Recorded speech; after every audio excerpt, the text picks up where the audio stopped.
Hey everybody, welcome. Thanks for joining us here on the online edition of The Gathering. My name is Nick, and behind me you can see the the church building with this cheesy background that I've got there. But this is actually the background of the church building that we meet in on Sunday mornings. And so let me just tell you a little bit about that. What you've stumbled onto here in this video is sort of a compilation, a project shared by two different churches, Zion Lutheran Church, and this is their building that they've had for since the 1960s, I believe, really well taken care of, very beautiful inside. They are an ELCA Lutheran church worshiping community, and then also partnered with Pathways Church, a non-denominational independent church. And these two groups found each other, I don't know, a year and a half, 2 years ago at this point, and we started hanging out a little bit together, and we were pretty different. I mean, one group was a little bit more formal and traditional, and the other one was very not formal. But we had, as our core values, a lot that was actually in common, and we started to get to know one another, and we thought, what if we just started learning each other's traditions, the things that matter to each of us, and learn to share in our worship experience. And so we've been doing that for the past year and a half or so. We meet at the Zion Lutheran Church property in Everett, just south of downtown Everett. And we meet together each week, and we've been learning each other's traditions. We've been learning the things that are meaningful to one another. There's mostly an informal vibe to it, but we do pull in some sort of formal liturgical elements as well, and it has been a really fun experiment as these two churches have functionally started just doing kind of everything together. And in a day and age where it feels like people are very polarized and people who come from different traditions and stuff just don't really get along, this has been a really beautiful project where we've seen people genuinely come together and learn to appreciate the distinctions and the differences in one another, and then, of course, celebrate the things that we have in common. So, anyway, if you want to learn more about us, a great way to do that, of course, is on our website. You can do that by going to everettgathering.com, and you can read a little bit about the partnership. Those core values that are the thing that really initially drew us together are posted on there as well. You can see some of the people who are involved in kind of leading this community and some of the things that we're up to, and we'd love for you to check that out if you have an opportunity to do that. Another way to get to know us is through these two words that we often use to describe ourselves, and I know some of you have heard this a million times, but I don't know, we don't think church should be a place where there's inside jokes, so we kind of just try to explain who we are in a similar way each time for those of you who might be new and checking this out for the first time. So the words that we use to describe ourselves are cautious and curious. We use the word cautious because many of us have grown up in religious environments, and we've seen religion used in some ways that's actually very good and helpful and positive and beneficial and even inspiring. Religion can be a really beautiful thing, but many of us who have grown up around religious context, even Christian context, have found at times religion can go off the rails. It can turn toxic. It can become exclusionary. And some of us personally, or people that we know and love and care for, have been hurt by religion. And so we find ourselves in this group being just a little cautious about organized religion. Now, I know that we are a church, two churches actually, so we're double organized religious people, and I know that that's weird to think that we're also cautious or skeptical of organized religion, but we think that there's actually a healthy tension there, that if you are going to be an organized group of religious people, that you might want to have a little tension there where you're being a little cautious about organized religion, understanding that at times religion can go off the rails very quickly. So that's a tension we live in. The other word we use to describe ourselves is the word curious, and by that, what we really mean by that is just that we admit that we don't have all the answers, okay? I know there's a lot of groups out there that want to sell you on the fact that they've already got all the right answers, you just need to believe them. We think there are some right answers out there, but based on just who we are and our experience, we don't have certainty that we can ever have all of those answers, and so there's a little bit of humility in our group that we just admit that we don't know all the answers to everything, and we're kind of exploring those things together. And so we need to be asking questions all the time, of course, about things that we don't know, but also even asking questions about those fundamental things that we think we already have answers to, Because it's often there that our blind spots are hiding. There's ways of thinking and believing that may have been handed down to us, and if we don't ever ask questions about those things, we might not ever discover that there's other ways of thinking and believing that might also be faithful to Jesus and actually might even fit us better. So we spend a lot of time asking questions and being a little cautious about what it is that we are engaged in. So if either of those two words makes sense to you or is intriguing to you, then I would suggest this is a community you should really spend some time exploring and getting to know a little bit. Now, what we're going to be doing over the next few moments is a miniaturized version of our in-person worship gatherings. When we get together in person, we sing more songs. All right, we're going to sing one today. Billy's going to lead us in a song, and you can sing along or you can just let it play, whatever you want to do. But in our in-person gatherings, we sing a lot more. Then there's going to be a little reflective video today, and you can take that in. And it can be a part of your worship experience here today. And then we're actually wrapping up our series. I'll come back on the screen, and we're wrapping up a series we've been doing through the Gospel of Luke, stopping at all the meal scenes in Luke. And there's a lot of them. Jesus is either going to a meal, coming from a meal, or on his way to a meal in the Gospel of Luke. So there's a lot of eating there, and we've been getting an overview of that gospel just by stopping at the meal scenes. So we'll do that, and then when we conclude that, we're going to end with a time of communion.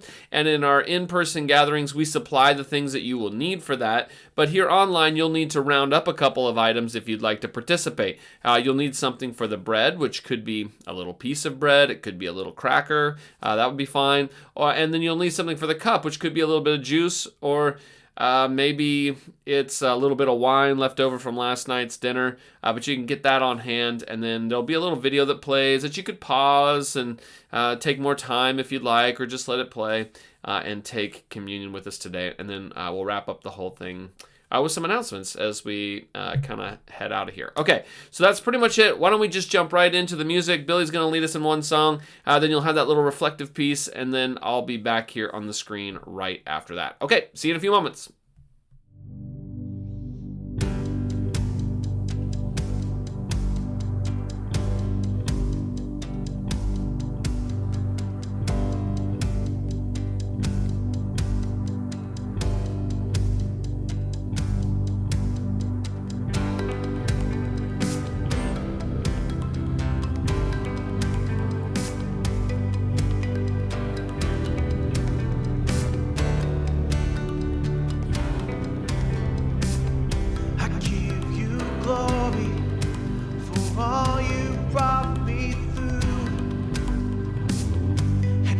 I'm ready for whatever you want to do.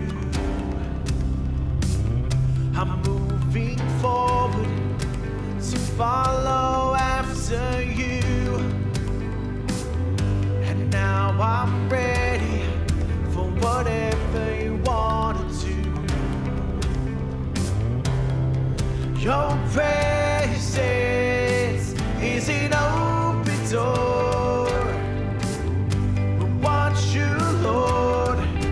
Like never before.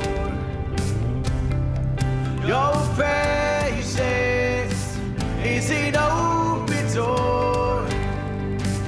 So come now, Lord, like never before.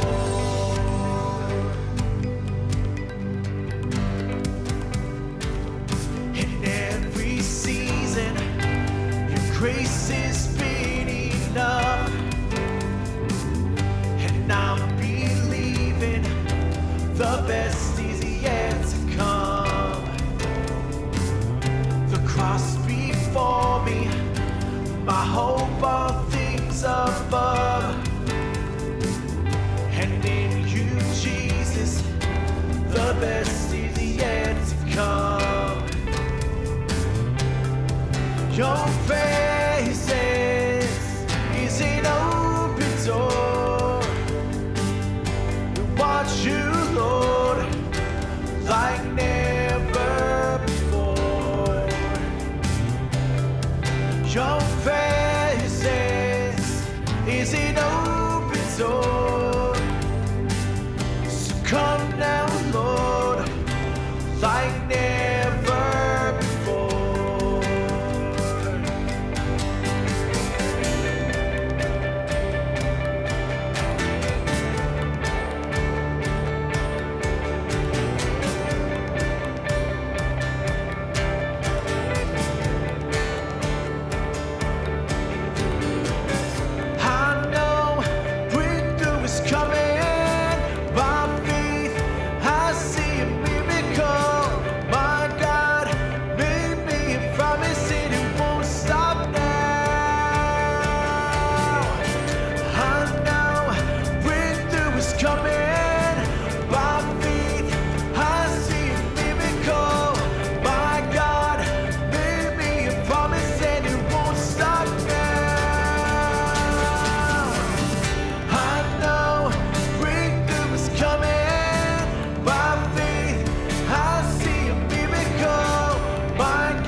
All right, here we are, the week after Easter. I appreciate that video reminding us that even though we celebrated resurrection last week, resurrection is something that we can celebrate every week as new life is breaking out all around us.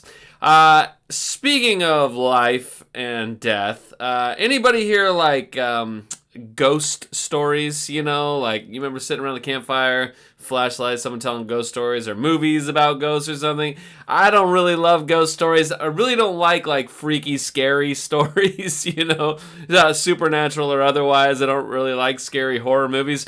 But there is one ghost show that I really like called Ghosts, and it's on CBS. And I don't know, it might be on its third season or something like that at this point. But it's my kind of ghost story because it's a comedy. It's not like a horror movie. It's not really scary. It's funny. And it's all about a young couple who inherits this estate, and then they want to turn it into a bed and breakfast. But there's all these people who have died there over the years, and they're ghosts who now inhabit that place.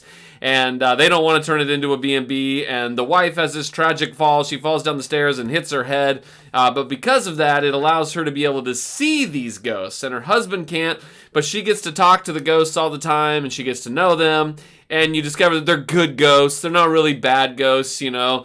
That's what everybody wants to know, is these good ghosts or bad ghosts? And so the whole story is just very funny. And so today, though, we've got a ghost story at the very end of our series that we've been doing. Now, there's several ghost stories in the Bible, but we've got a final kind of ghost story right at the end of our series here that we've been doing in Luke called Table Settings, where we've been going from meal to meal in the Gospel of Luke, and there's a lot of them in order to get kind of an overview of the Gospel. And these meal moments, they're like teaching moments, and so we've got one last meal today. But to understand it, you kind of have to have the context just a little bit from last week, because this meal happens right after our meal from last week. Now, last week, if you missed it, we looked at the story of the road to Emmaus in Luke chapter 24.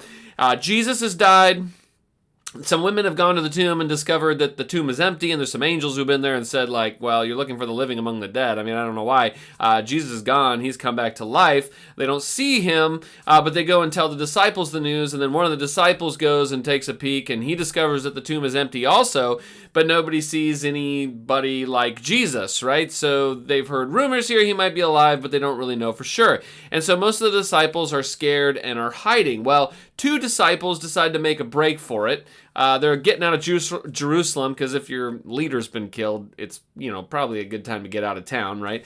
So they're heading out probably at night or in the evening, and they're headed to their home in a place called Emmaus. And as they're on their way, somebody joins them. And we discover that it's Jesus walking along with them, but they don't recognize it's him. And he asks them, "What are you talking about?" And they say, what do you mean, what are we talking about? We're talking about the things that have been happening in Jerusalem. This guy Jesus died, and how do you not know this? And you remember Jesus then tells them, uses their own scriptures to share that, well, the Messiah was supposed to die. So what you're experiencing here isn't all that unexpected. And then they get to the place where they were going, and Jesus was continuing on, but they ask him to stay. And so he stays, and they have a meal together. That was our meal scene. And Jesus becomes the host, even though he's the guest, and he takes the bread, and he blesses it, and he breaks it, and disperses it. And when he does that, they recognize who he is, and then he disappears. Okay, so all that happened last week, and we want to pick it up at that exact second, okay? Jesus has revealed who he is. They've been with him all day. Now around the meal, he reveals who he is, and as soon as they recognize him, he disappears. And so they're so excited that they run the 7 miles back to Jerusalem. So this is where we'll pick it up. Luke 24, verse 35. They got up and returned at once to Jerusalem. There they found the 11, that's the other disciples, and those with them assembled together and saying, "It is true, the Lord has risen and has appeared to Simon." Then the two told what had happened on the way and how Jesus was recognized by them when he broke the bread. And I love that. It says, in typical Luke fashion here, we saw him when we had a meal, right? When he broke the bread. Okay, next verse. While they were still talking about this, Jesus himself stood among them and said to them, "Peace be with you." And they were startled and frightened, obviously, thinking that they had seen a ghost. Okay, so the disciples are gathered together in a room here, all right? They've just been told by these two disciples who've returned to them, we actually saw him. We had a meal, and Jesus showed up. And just as they're telling him the story, Jesus just appears like a ghost in the room with them because, well, risen Jesus, it turns out, is pretty playful. The disciples are all gathered together in a room. Other gospels tell us that they're up in an upper room somewhere behind locked doors because they're afraid that they might be next to go to the chopping block, right? And Jesus just pops in. In the other gospels, he just kind of floats in, locked doors, comes in. We don't know how it happens. And of course, him just appearing, the disciples scream, right? Because Jesus is doing ghosty stuff and just appears, and they are freaked out by it. Now, in Greek, there's actually two words here for frightened and afraid, and they both just have to do with kind of terrified or frightened, and so like doubling them together just means that they were obviously very freaked out, and we could understand why if Jesus just materializes in a locked room that you're in. And then, of course, Luke plays it with sort of dry humor and has Jesus asking, hey, what's the problem here? Okay, verse 38, he said to them, why are you troubled? And why do doubts rise in your minds? Why are you troubled? I mean, you just showed up like a ghost, right? Look at my hands and my feet. It is I myself. Touch me and see. A ghost does not have flesh and bones, as you see that I have. And when he said this, he showed them his hands and his feet. They see him there, and he's showing himself off to them, and yet they still don't believe. So verse 41, and while they still did not believe it because of joy and amazement, he asked them, do you have anything here to eat? Oh, I love that phrase. They still don't believe it. He says, look at me. You can touch me. I'm right here. And they still don't believe it. But notice why they don't believe it. Not because it's just so outlandish, but it's because of joy and amazement. And you ever had a moment like that where you refuse to believe something because it's just like it's too good to be true? Last spring break, not the one we just had, but 2024, my family went to San Francisco because my daughter we all wanted to go to San Francisco, but she's a big Warriors fan. She always wanted to see Steph Curry play in person in San Francisco.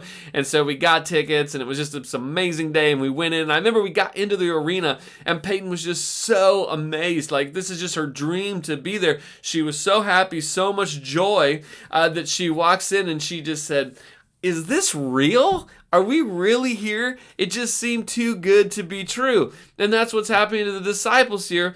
Because of joy and amazement, they just can't believe it's true. Okay, so while they still did not believe it because of joy and amazement, he asked them, do you have anything here to eat? And so they gave him a piece of broiled fish, and he took it and ate it in their presence.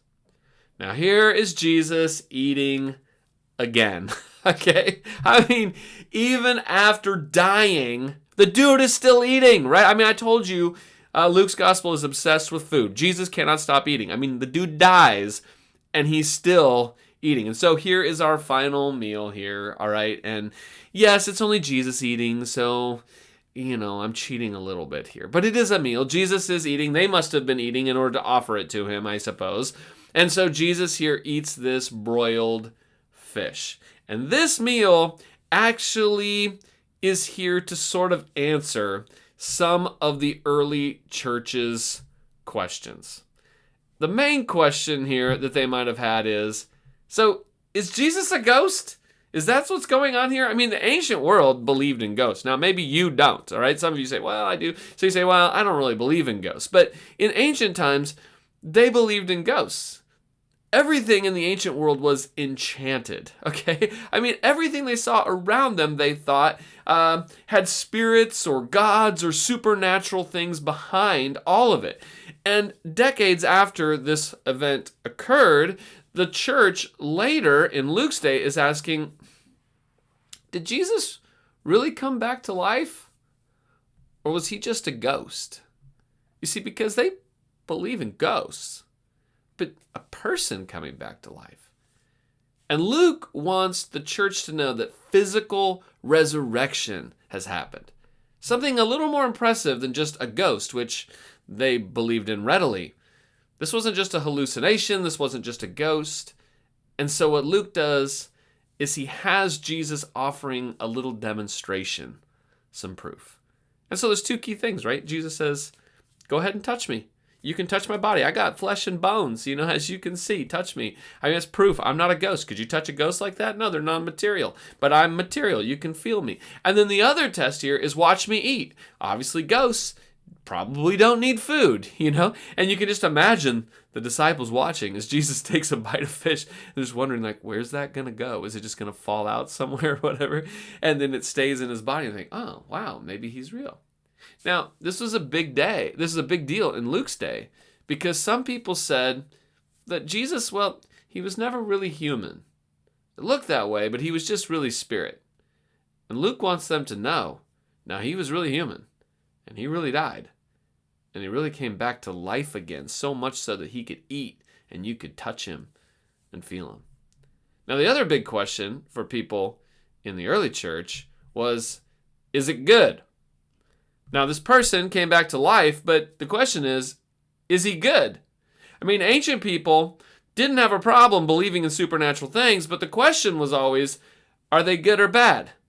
Is this spirit that is animated here, is it something that is going to harm me or that is going to help me? Because some spirits might aid you and others might curse you. And that's actually where the fish comes in. Now, you might be thinking, okay, broiled fish? I mean, that's not exactly the first meal that I want to eat if I was to come back from the dead, right? You know what, Jesus, what would you like your first meal to be when you come back from the dead? I don't know. I might have some other options besides broiled fish. I might think pizza or steak or some really nice fancy meal or something. And Jesus like, no, just broiled fish. Okay, that's kind of a weird first meal here, but there's a reason for the fish. And there's no reason for you to know what that reason is, but the early church knew. You see, fish in the ancient world was considered to have apotropaic properties, which means it had properties that would make it protective against evil spirits, that would ward them off. And the whole idea was that even the smell of fish could ward off evil spirits. Now, those of you who don't like fish, even some of you who do, can recognize that fish have a very fishy smell sometimes, and it may ward off spirits, but it will definitely ward me off. If I walk into a seafood market and all you smell is seafood, I'm kind of like, okay, let's go somewhere else, all right? So the ancient people thought that even just the smell of fish could ward off evil spirits. But if you didn't just smell it, if you ingested it, well, if you had an evil spirit within you, it could drive it out. And so what appears to be happening here with this Lucan story of Jesus eating a broiled fish is Luke kind of showing that the disciples even tried an exorcism here, and that Jesus can eat fish because, well, he's good. That's kind of weird, huh? But apparently it works in confirming for the disciples that this is really Jesus, and they finally settle down enough to trust him. And so then Jesus is able to speak to them. In verse 44, he said to them, "This is what I told you while I was still with you. Everything must be fulfilled that is written about me in the law of Moses, the prophets, and the Psalms." And then he opened their minds so that they could understand the scriptures. Very parallels to what we saw in the Emmaus story. He told them, "This is what is written. The Messiah will suffer and rise from the dead on the third day, and repentance for the forgiveness of sins will be preached in his name to all nations, beginning in Jerusalem. You are witnesses of these things, and I'm going to send you what my Father has promised. But stay in the city until you have been clothed with power from on high." And when he had led them out to the vicinity of Bethany, he lifted up his hands and blessed them. And while he was blessing them, he left them and was taken up into heaven. And then they worshipped him and returned to Jerusalem with great joy. And they stayed continually at the temple, praising God. Now, what's beautiful about this story is that Jesus takes them from hiding in a closed room to celebrating publicly. And Jesus appears to them and is going to commission them to go out and spread the word of his resurrection. And it ends with them rejoicing in that, here waiting for the Spirit to come upon them so they can go and fulfill that mission here, as we read the final words of Luke's gospel.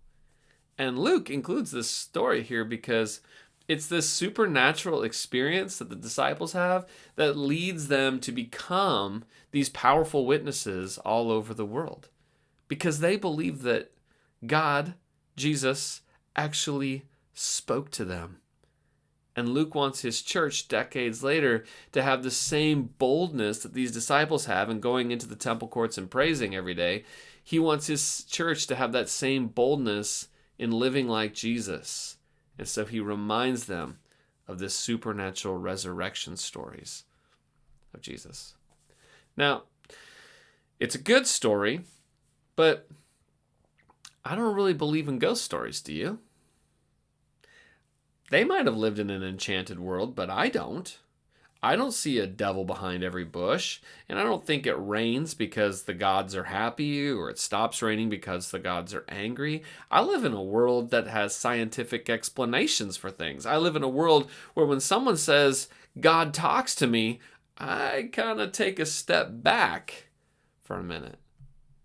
It's not that I don't think God exists, but it's almost like I live in a world where God doesn't do much. He may not be gone, but he's really subtle. You know what I mean? And that's why for us, this story has a question that's a little different than for the early church that Luke wrote to. The big question for us is it real? Is any of this supernatural stuff real? I mean, we live in a scientific world. I mean, even pastors can go days without thinking about God. And we don't always see supernatural stuff happening around us. At least we don't recognize it that way. It seems like God is so subtle. And how can we go on if we don't have word from God? This week I got to go to a conference. It was kind of a retreat, actually, over on the peninsula. And a guy named Dr. Andrew Root was there. He's from Luther Seminary. He's a professor there. And he had us listen to a song. And I want to share it with you today. It's by a band called Purple Mountains. It's called Margaritas at the Mall. And I warn you, it's a very catchy tune. So it might get stuck in your head, all right? And I'd love to play it for you here on YouTube, but they'll probably flag us for copyright infringement or something. So I'm going to put a link to it in the description and also down in the comments. And if you want to just pause this video and pop over there real quick and listen to the 3-minute little song, and the words, pay attention especially to the words of it, and then pop right back here, I think you'll get a little sense of a person here who is describing what it's like to live in a world where it feels like God may not be gone, but he sure is subtle. And is that enough for us? So click over there on the link real quick, watch that, listen to that song, and then come back over here.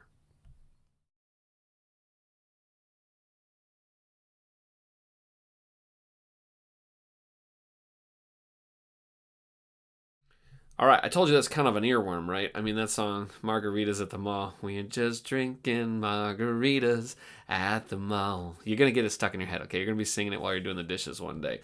It's written by a guy named David Berman. He was a poet and songwriter.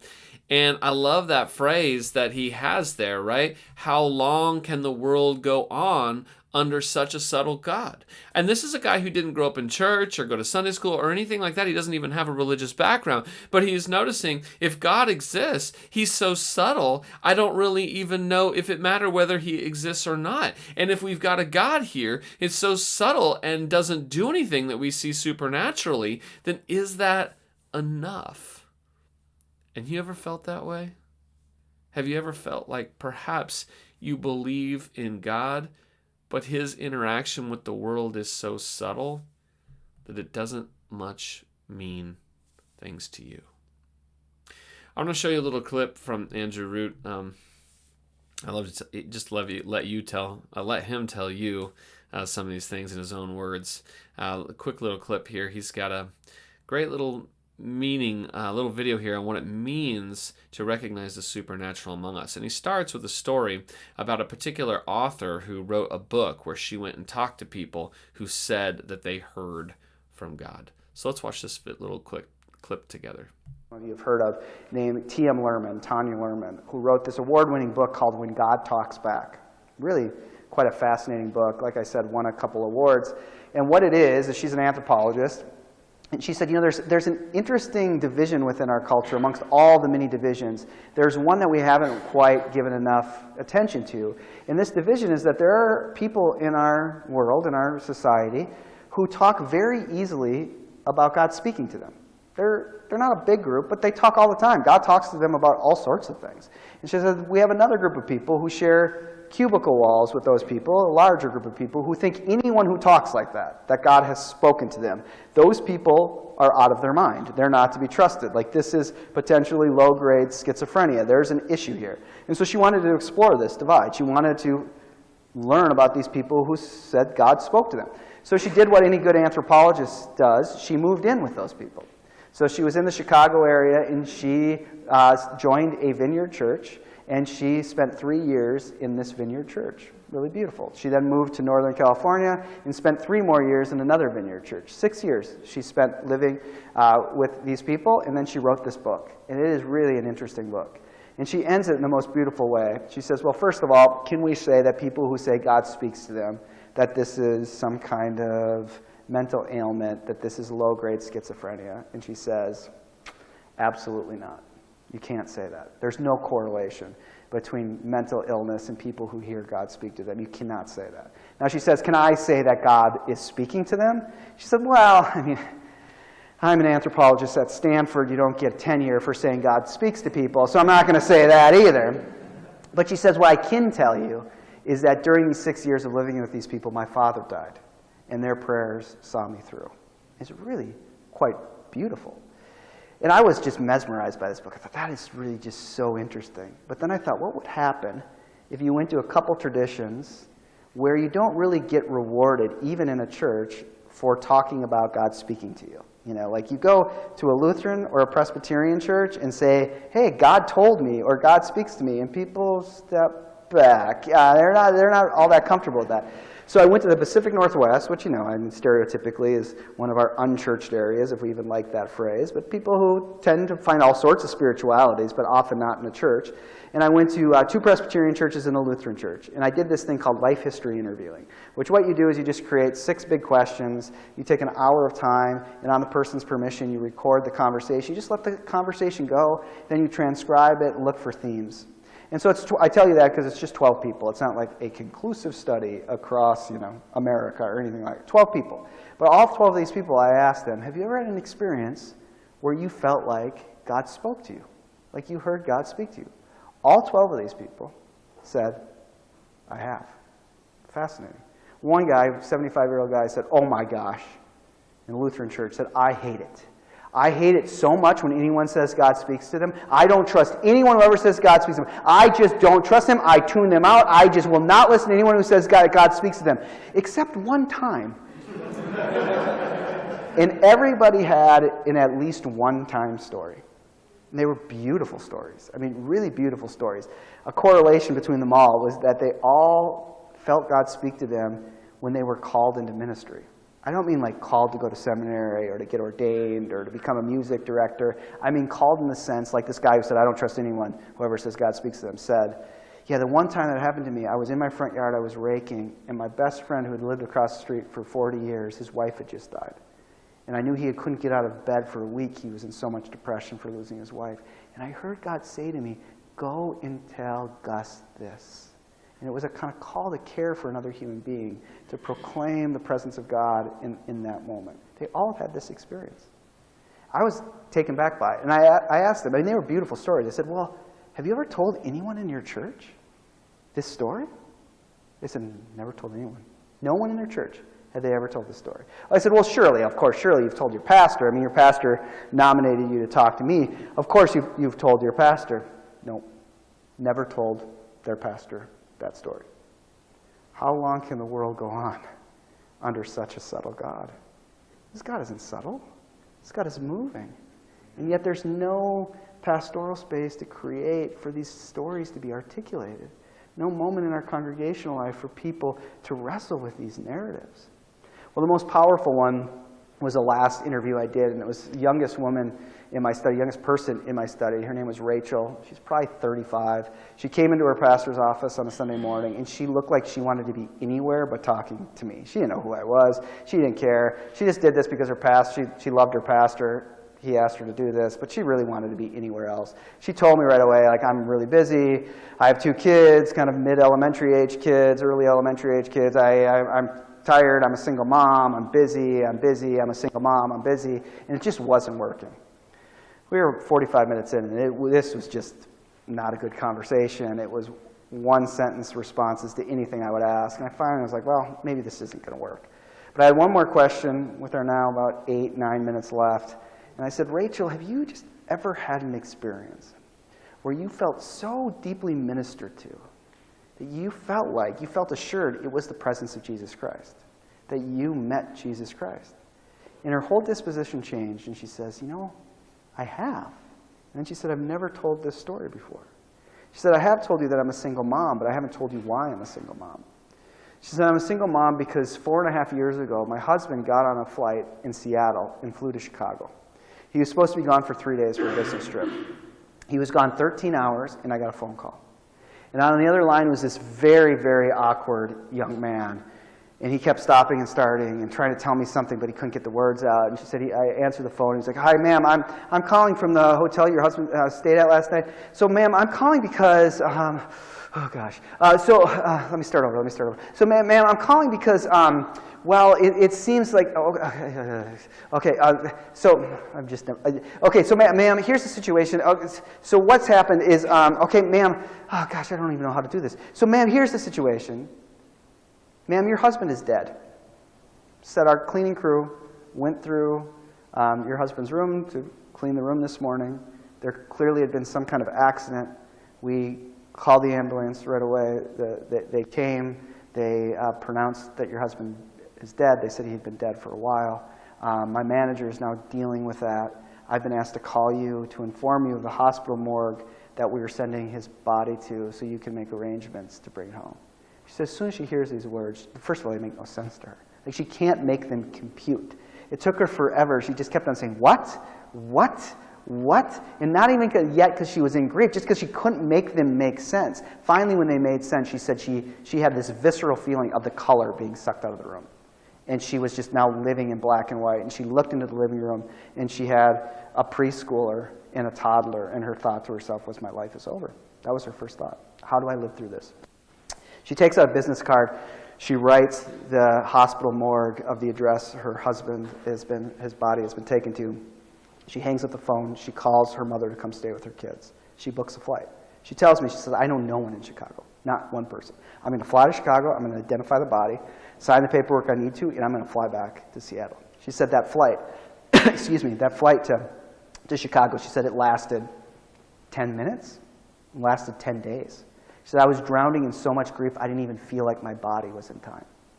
She said she got to the O'Hare airport, she went down to the cab stand, and she gave the cabbie the business card, and he drove. She said, I should have noticed this, but I couldn't notice anything. I was just drowning in grief. He didn't drop me off up front, he parked the car. She said she walked in, the people at the hospital morgue had her itinerary, they knew right when she would come. As soon as she came in, they took her to a side room. She said, I stood there for about a minute. It felt like a day. She said, because I knew this was it. This was the moment. This was the moment my life would be over. There would be no turning back. She said she stood there, and they wheeled in a gurney, and someone from the hospital morgue grabbed the sheet to pull back the sheet to show her husband's body. And she said she felt a hand on her shoulder, and an arm came around the front with a water bottle. And she started to cry. And she said, it was the cabbie. It was the cabbie. She said, I never felt more ministered to. She said, I did not know how I was going to put my life back together, but I knew Jesus Christ had not abandoned me. I knew that Jesus would see me through. And then she said it again. I've never told anyone that story. How long can the world go on under such a subtle God? God is moving. And yet we get so drawn into thinking, how do we get more resources? How could we get more people to come?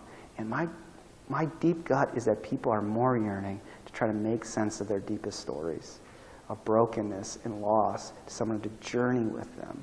And yet we feel like the core of the best pastor just gets more people to participate. Not gets more people to confess the depth of these stories, to dwell in them and seek for a living God in them, to lean into the fact that this God of Israel, takes what is dead and brings life out of it.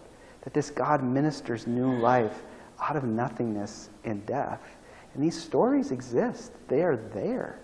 And yet, we are so easily distracted by our narratives of decline, our narratives of loss. And we miss what would feed the church itself, which are these very confessions of the very presence of God ministering life out of death. And I know nothing, like nothing.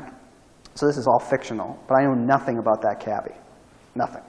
The end of her story was, I got back on the plane, and I knew that God would see me through. She knows nothing about that cabbie. But that cabbie needs a community. That cabbie needs to stumble in to one of your churches on a Tuesday night at a Bible study and say, I had the weirdest thing happen to me Monday. I got to tell you guys about it. So I had been working all night long doing runs, and this was my last run of the morning, and I was supposed to be done. This was it. So I was going to do this last run. I was going to go home. Well, this woman came down, and she handed me a card with an address. And as soon as I saw that address, I knew that place. I knew that place really well because when my cousin Ronnie had his heart attack at work and died, they took his body there. And I remember my auntie throwing herself on the floor in there and grieving and crying and crying. And so I drove her. And I should have just dropped her off and I should have been done with it. But I heard it. I don't know what to make of it. I don't know how to make sense of it. But I heard it. I heard it clearly. I heard God say to me, don't leave her alone. Whatever you do, don't leave her alone. I didn't know what to do. So I just followed her in. And all I could think to offer was my hand on her shoulder and a water bottle. I don't know what to make of it. I don't know how to make sense of it. But I feel like God used me in some way. That cabbie needs a community that says, behold, the Spirit has moved. God has been at work. You've been God's servant in the world. And yet the deep temptation is to think, we just don't have enough resources. Get them. Go faster. Innovate more. Find them. And yet here are these narratives. Here are these stories that people are dying to try to make sense of, to find community within. And it just feels like we're pushing for more and more resources. Oh, man. Isn't that beautiful? How long can the world go on under such a subtle God? Maybe that's a really good place to end our series here, because I wonder if what it means to be a part of the church community is in large part to help one another process these supernatural experiences that we have. Maybe we don't normally share them with people. We're afraid they might think we're crazy. But maybe we should tell these stories. Maybe, as Luke tells us here, God isn't subtle. Maybe he's moving and acting and speaking all the time. And maybe we're experiencing it. We're just not sharing those stories with one another. And so today, I'd like to ask you the question, when have you heard God speak to you? When have you had an experience where you felt like God spoke to you? You know, the early church expanded and grew and shared the love of God with such boldness because they had these stories of resurrection. They had ghost stories. Stories that reminded them that God was not subtle. And maybe we need those stories. We need them from the Gospel of Luke, sure.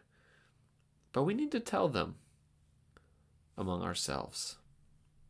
So maybe this week, you need to find someone in your faith community to share that moment where you heard God speak to you.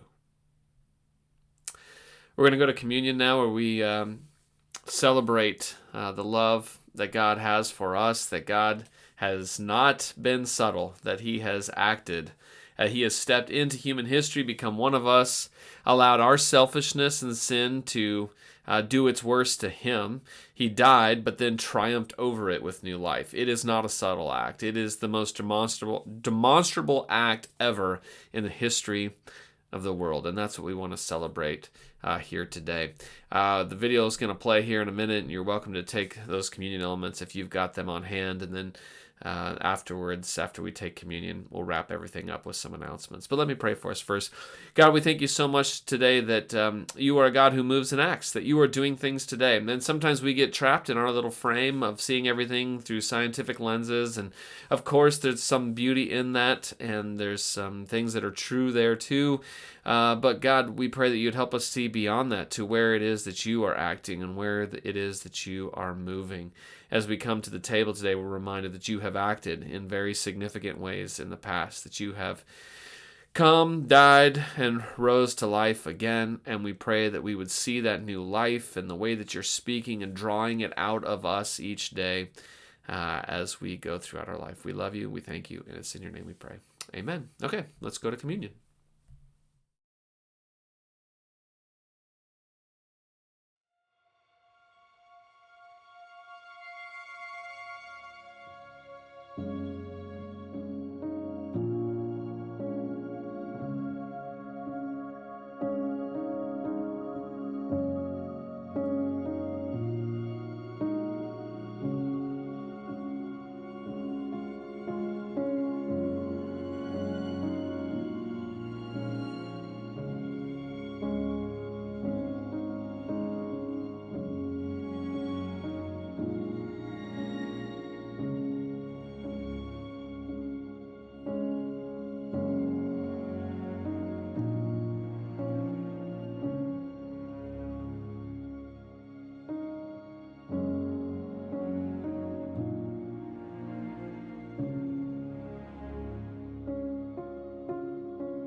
All right, we want to wrap up with a couple announcements today, some things that are going on. First of all, we do meet in person every Sunday morning at 10 a.m., and you are welcome to join us in person if you have the ability to do so. We meet at the Zion Lutheran Church property, and it is just south of downtown Everett. It's an easy on-off the 41st Street exit, so if you want to join us in person, we would always love to have you there with us. If you want to stay up to date on things that are happening, a good way to do that is on the socials. We are at The Gathering Everett, and we are on Facebook, Instagram, and Threads. You can give us a follow over there and stay up to date with some of the things that are happening with our group. Another way to stay up to date with things that are happening is through our email newsletter. We should have one coming out this week, and it's another way just to get announcements and things that are happening in your inbox. If you're not already on our distribution list, you haven't been receiving the newsletter, you can message us on Facebook with your name and your email address, or email me. My email is on the screen there. You can drop me a line with your name and let me know that you would like to be added to the distribution list, and we will make sure to do that. Today there is no youth group. Normally our students meet at 6:30 p.m. on Sundays, but there is no youth group today as youth leaders are out of town and all that type of stuff, and so they will meet up again next week. But what is happening this week is Wednesdays at 9:30 a.m. We do a kids play date at the church building. We open up some of the kids playrooms, and if you are a parent and you've got a little one who'd like to get out midweek and go play with some other kids, we just do kind of a parent-kid play date deal there, and it's about an hour. And if you want to join us, you don't need to RSVP or anything. Just show up Wednesday morning at 9:30 a.m. at the church property, and you can join into that group. Another group that's happening soon is our creative crafting group. This is a group of people getting together to work on crafts with one another. It meets at the church building the first Thursday of every month, and that is Thursday, May 1st. They meet from 6:30 to 8:30 p.m.